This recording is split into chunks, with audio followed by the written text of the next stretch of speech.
with issues like making sure that the middle class is part of the solution and not as the enemy in this state. Because we have a governor who has done a wonderful job making the wealthiest people the happiest people. And my concern is for the middle class of this state and the people who want to join the middle class.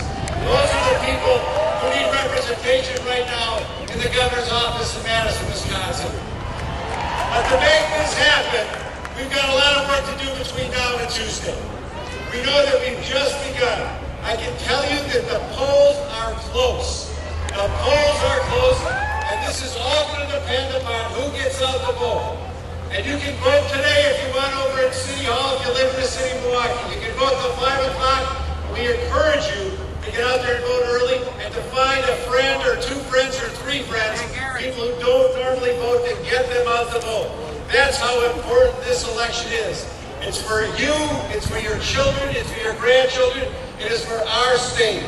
Because we know that Scott Walker has become the rock star of the far right. He is the poster boy of the Tea Party.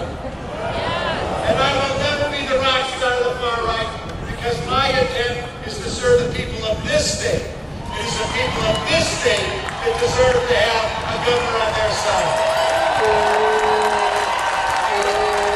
So what have we seen? We've seen the largest cut to education in this state's history. We have seen the largest cut to this city in our history. And we've seen him give tax cuts in the billions to corporations and some of the wealthiest people in this state. We have to have our government represent us. That billionaire from Texas who gave him $500,000, he doesn't care about what's going on in Milwaukee, or Racine, or Manitowoc, or Marshfield, or La Crosse. They care about a national agenda, and they want Wisconsin to be the experimental lab. And we know that this governor has said that he was going to drop the bomb on the working people of this state. We know that this governor said that he was going to divide and conquer. Those are his words, not my words. And Scott Walker has divided this state like it's never been divided before. Where neighbors can't talk to neighbors. Where relatives can't talk to relatives because it's too bitter. Because of Scott Walker's Civil War. That's what happened. He intended that to happen. And here's my question. He has divided this state more than any governor in this history. But will we let him conquer this state? Will we let him conquer the middle class? That's why it's important for you to do everything between now and Tuesday. We are doing this together. We are in this together. We are a team. We are doing this for each other. So I am honored that you are here. Thank you for being here.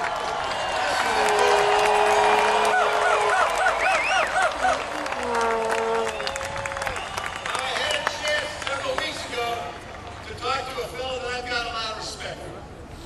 A fellow that knows a lot about the middle class. A fellow who knows a lot about balanced budgets. A fellow who knows a lot about running a surplus.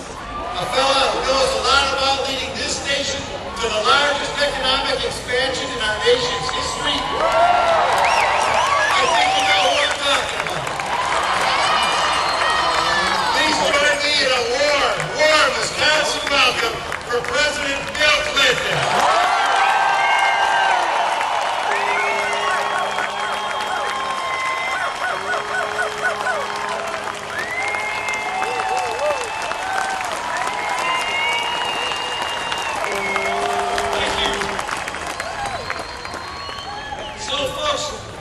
Just in case you think this was set up by somebody else, these are the notes I wrote about what I wanted to say to you. The great thing about not being president is you can say whatever you want.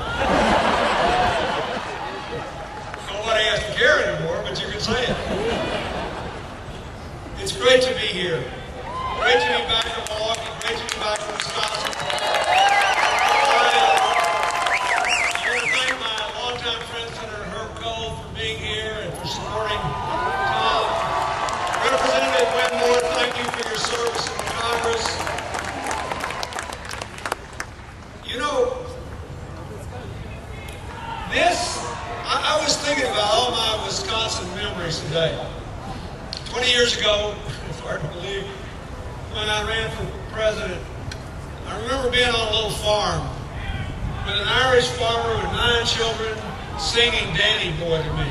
I remember bringing the Chancellor of Germany, Helmut Kohl, to Milwaukee and having Milwaukee school children sing a song to him in German. And when I drove through the city today, I got here early, stopped at a coffee shop where Tom's winning, and looked around at all the changes that were made. And this is what I want to say to you. This is about what's best for you and your kids and your future, but it's also about America. You know, for 100 years now, people have looked to Wisconsin from all over this country to see a place of small towns and vibrant cities, to see a place of farmers and factory workers and small business people, to see a place where there were vigorous political debates, closely held elections, and then people got together to figure out what the heck to do. And now they look at Wisconsin and they see America's battleground between people who want to work together to solve problems and people who want to divide and conquer. People who know that creative cooperation is working in America and people who want constant conflict. And here's what I want to tell you. Tom was kind enough to say this in his introduction. I think I know a little bit about what would bring America back, what would bring economic recovery, what would enable us to have love and shared prosperity. And I'll tell you, if you go anywhere in America today, believe it or not, there are a lot of places that are already back. And they all have one thing in common. They're dramatically different, but they all have one thing in common. They are involved in creative cooperation, not constant conflict. In Chicago, when Rahm Emanuel left the president's office and went home and became mayor of Chicago, and he realized that the Republicans were not going to pass the infrastructure bank, which allows private and public capital to put America back to work, to modernize our country, he created one in Chicago. And I went there for the announcement. There were Democrats and Republicans thought Washington was nuts for not passing what used to be a bipartisan bill. Why? Because the same Tea Party philosophy of the far right that has dominated Wisconsin politics for the last since the 2010 election is dominating there. So they worked with the mayor of Chicago. In Jacksonville, a young man who worked for me and worked for Hillary, Alvin Brown, is now the mayor of Jacksonville, an African American. And I went there to his economic conference, and every Republican businessman and banker in town was there saying, this is the only guy that ever got us together. Business, labor, government, and we're going to rebuild this city and take it to new heights. I can give you an example. San Diego has a Republican mayor, more Nobel Prize winning scientists than any city in America. They are the leaders in human genome research. You can't see a genome, so you need computers. The head of the biggest computer company, Qualcomm, is one of America's most prominent Democrats. They're all working together, and they're booming. Cooperation works. Constant conflict is a dead bang loser, and you need to get better. So, let's just look at the choice. Who's got the best record on dealing with this budget crisis? Tom Barrett. You just heard him say he dealt with the biggest budget cut to the city of Milwaukee in its history from the state. And how did he do it? With shared sacrifice, shared responsibilities, not breaking the union.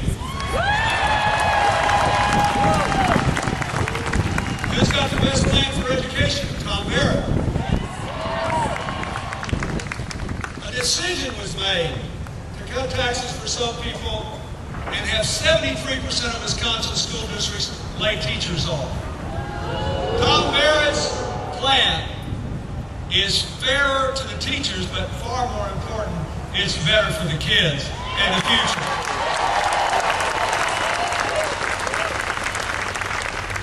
Who's got the best plan to prepare our kids to go to college, go to training programs, go to work? Tom Barrett. As far as I know, he's the only mayor in the country that's taking the lead in putting 3,000 or so high school kids into the workplace so they can understand what's going on and they got a better chance to get a job.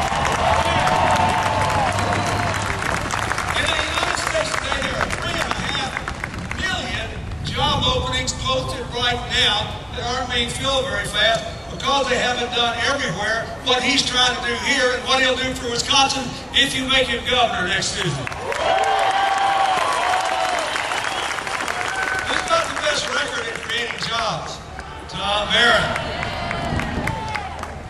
You've got a new factory making windmills here. You've got a new factory making solar panels here. He's the head of the Regional Economic Council that turned the Menominee Valley from a brownfield to a commercial success. Nearly 4,000 new jobs. I'll bet you anything there were some Republicans on that council. They worried about how to put people to work, not how to divide and conquer. Now, you need a budget from the next governor that deals with whatever the realities are, but where there is shared responsibilities and shared sacrifice, not winner take all. This election is not about how to deal with a hard budget crisis. I had to do that. And I gave you, if you remember, the last 4 budgets were surplus budgets.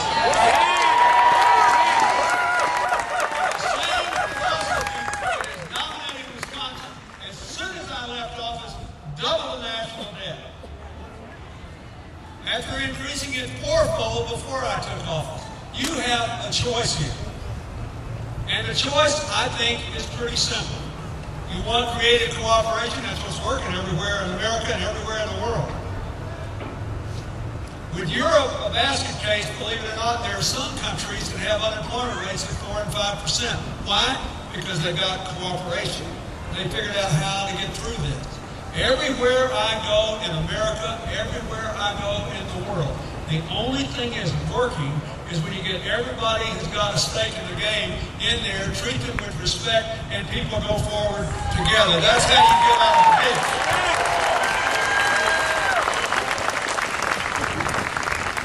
You get out of the ditch when people stand on each other's shoulders and somebody gets to the top and then reaches down and pulls everybody else up. That's how you get out of the ditch.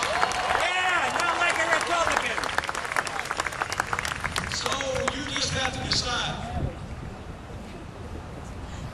When I was a young boy and I first began to study about America and I read about the Wisconsin Progressive Tradition and I realized a lot of them were Republicans. That's gone now. I passed a statue of Abraham Lincoln on the way in here. Abraham Lincoln, in the middle of the Civil War, created the Transcontinental Railroad and passed the Morrill Land Grant Act, which set aside land in every state in the country for a state university that will revolutionize America. These guys want to make it impossible for people to pay off their student loans. This is a big deal. And it is not about Republicans and Democrats or traditional conservatives and liberals. You know, nobody's right all the time, and a broken clock is right twice a day. And all of us poor human beings, we're condemned to spend every day of our lives somewhere between those extremes. Nearly all of us are right more than twice a day, and nobody's right all the time. So to have a divide and conquer strategy is nuts. Did you see what the governor's closest recently nominated ally in the Republican Party said when he beat Senator Lugar? in Indiana the other night. Dick Kluger was condemned for working with the President of the United States, who happened to be with another party, for national security. He said he shouldn't cooperate with him for anything. He said our views are too opposed and we have to keep going until we force the American people to make a choice. I will never compromise. That is what is wrong with America today. It is not the road back, it is the road to the dead end.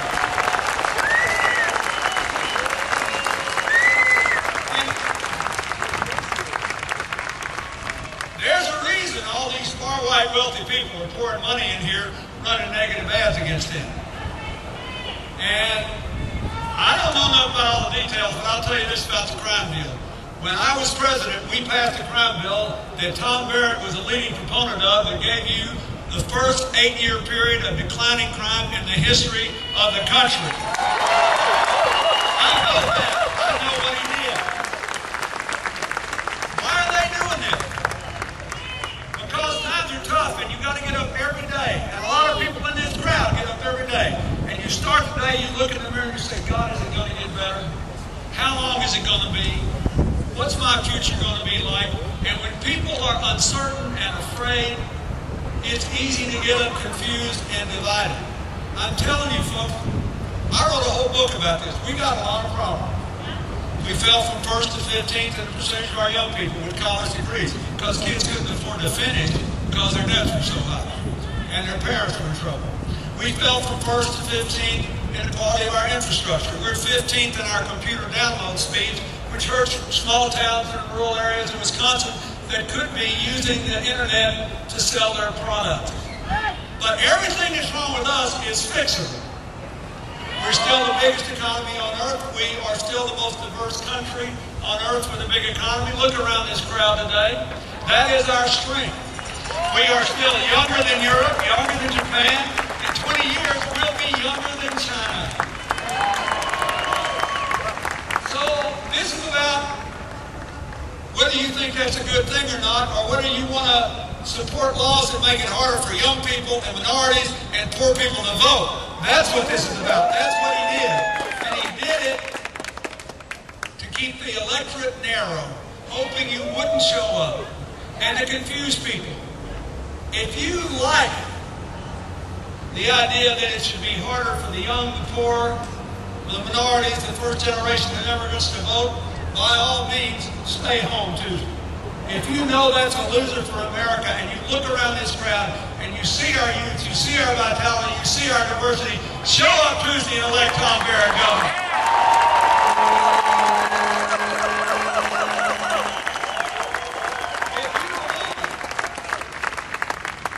If you believe in an economy of shared prosperity when times are good and shared sacrifice when they're not, then you don't want to break the unions. You want them at the negotiating table, and you trust them to know that arithmetic rules. Show up and vote for Tom Barrett. If you believe in the state budget that has shared restraints, but shared opportunity that preserves your future investments in education and jobs, and you want somebody who's actually created jobs through cooperation, the only way that it works, show up and vote for Tom Barrett on Tuesday.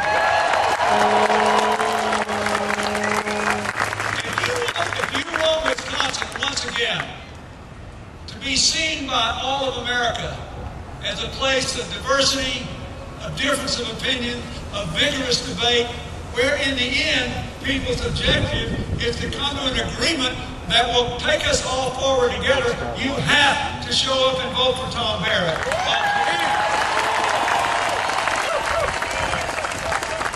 This divide and conquer, no compromise crowd, if they'd been in control, there never would have been a United States Constitution. You ought to read the debates that happened among our founding fathers before the Constitution. They were vigorous, they were vital, and they were tough, and they dealt with really hard issues. But the goal was to get to an agreement. The goal was to allow us to come together. If they'd been in control, there never would have been a nation's capital in Washington, D.C., because they gave that to Virginia because Virginia said, we're rich, we don't owe any money, but we're going to absorb the debts of all these other poorer states so we can start off as one country with one economy. We would not even be here today if they had had their way.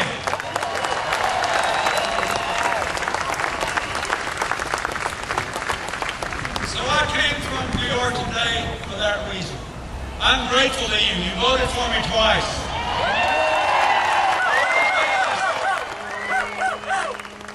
In 1992, when Wisconsin voted for me, if this were a divide and conquer state, if this were a winner-take-all state, you would not have voted for me. You know why? Because in 1992, Wisconsin was one of only 2 states in America that were actually better off than they had been in 1988. The other 48 were worse off. But Wisconsin was better off. Nonetheless, you did. Why? Because you understood that over the long run, we had to build a nation of shared prosperity, shared responsibilities, one nation, undivided.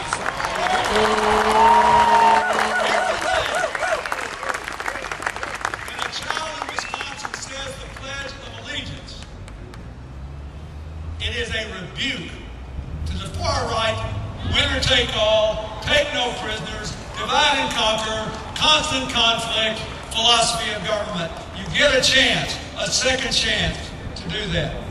Ordinarily, I'm against recall elections. I went to try to fight one in California. But sometimes it is the only way to avoid a disastrous course. Sometimes it is the only way to avoid being misunderstood. I can just hear it now, Wednesday. All those people that poured all this money in Wisconsin, if you don't show up and vote, will say, see, we got them now. We're finally going to break every union in America. We're going to break every government in America. We're going to stop worrying about the middle class. We don't give a rip where the poor people get to work their way into it. We got our way now. We got it all. Divide and conquer works. You tell them no. You tell them